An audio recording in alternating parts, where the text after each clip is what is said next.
1990, an African American by the name of Darren Harris was born in Washington, D.C., with no understanding or trace of where he was from. But 34 years later, finding Islam and taking an Ancestry DNA test, he finds out that his ancestors and history comes from Africa.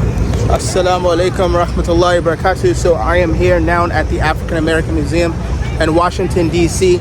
So I'm going to take you guys along with me to see the museum. Let's go. Thank you.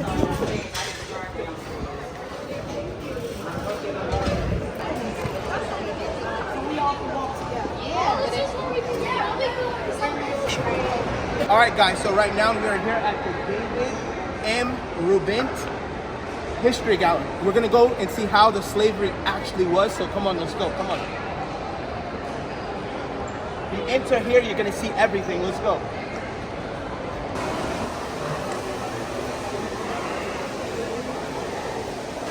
So I'm going to go ahead and start the journey towards freedom. So everyone's journey towards freedom is different. I believe that my family, according to research and asking family members, my family grew up in Texas, near Austin, Texas. Also grew up in Charlestown, South Carolina, and also North Carolina as well, and some in Virginia. Now, with all that being said, this African American Museum goes into a lot of details. As you can see, these are the European side where it talks about what actually took place. If you find this very interesting, what you can do is you can always pause and read what you like, because this is a lot of gems in here, because the information is now documented and put out to the public, the African American Museum.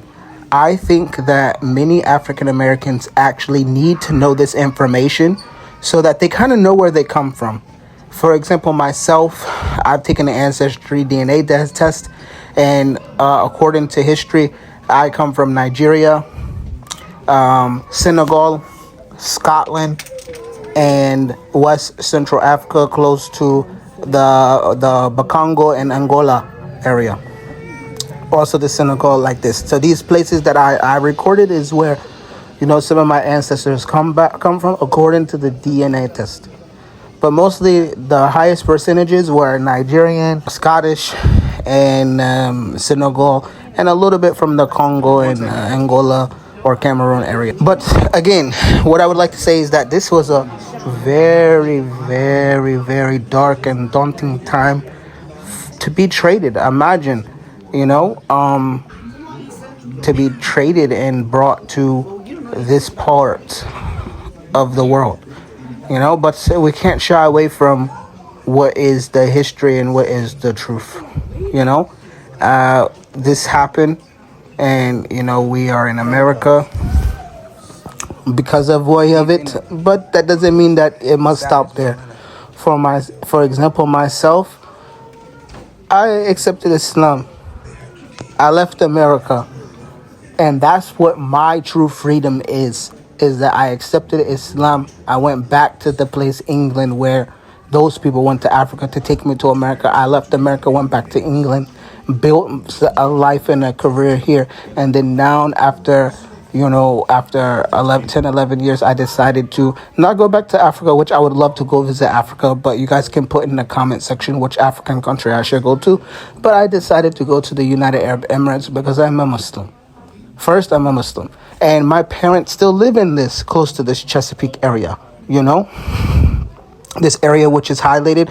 A majority of all my family live in this exact area, still to this day. So it's something which is beyond deep to me that whenever I come back to the United States to visit, I'm visiting this exact area, But like I said, this is what happened, the points of arrival in North America. So they left from these areas that Western Central Africa and came to the Americas.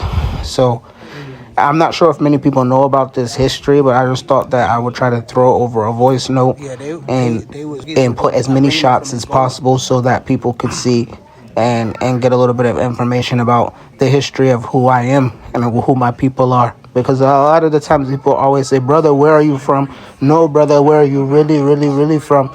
I'm from America, with more than likely ancestors that come from West Africa and mixed with British. So this is who we are. We're not shy to say who we are.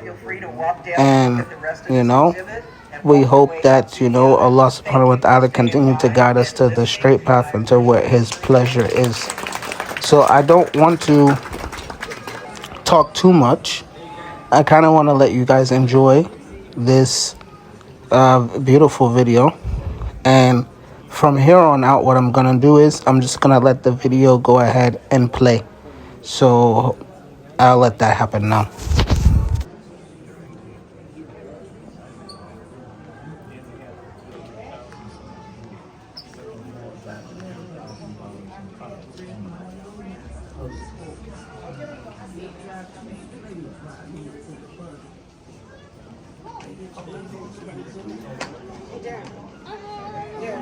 Oh, what are you talking about? Me and Issa was ahead of all of y'all. Yeah, but we did. Oh my goodness.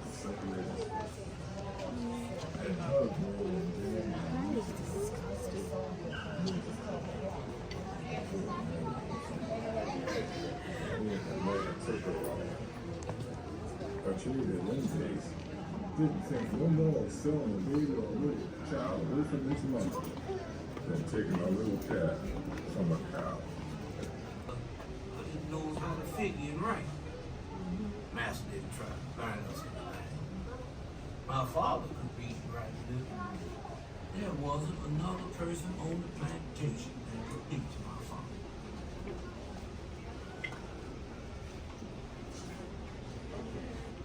I don't do nothing all my day but nest.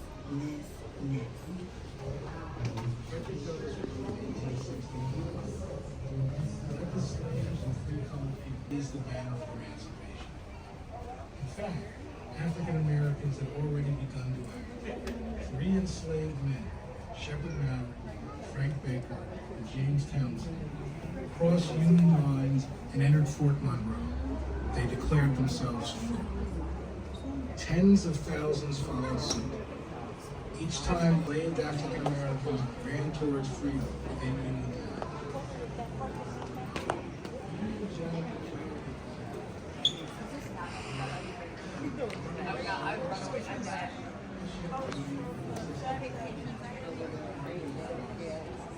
All right, so now we're slowly starting to get to the point to where freeing them started to look like. So freeing the slaves. So this is where, if you can pause it and read it, it's where they allowed for them to, become quote unquote free.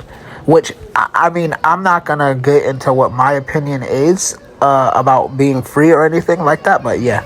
Yeah. So that was a walk, a walk through history. So I don't know. I just thought I wanted to share some stuff with you guys. It's quite interesting. But yeah, it's quite deep. It's deeper than I thought. We were not down there so long. I didn't show you everything, but I showed you as much as I can. So I hope you guys like that.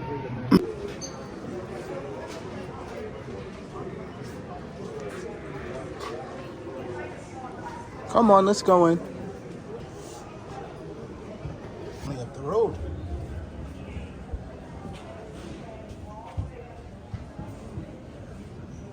That's actually just up the road. Where we see things begin to fall apart as far as segregation goes. You're going to see that systematically and deliberately and courageously African Americans put in place the building blocks that were going to allow them, starting in World War II, to dismantle this whole system. And those building blocks included the black press, black colleges and universities, what we now call HBCUs, in civil rights organizations, the organizations themselves. The new Negro movement that created a sense of value and worth and pride in blackness to power. that enable black leaders then to have the ear of presidents and senators of the United States. But it's going to be... Anything about her you could. No, I was going to say we know her now as the first African-American female investigative journalist. Really? And she began her career doing investigative work around the challenge of lynching in 1892 when 3 friends of hers were lynched in Memphis, Tennessee. Wow, that's a good work from her. Yeah, Ida B. Wells. Ida B. Wells.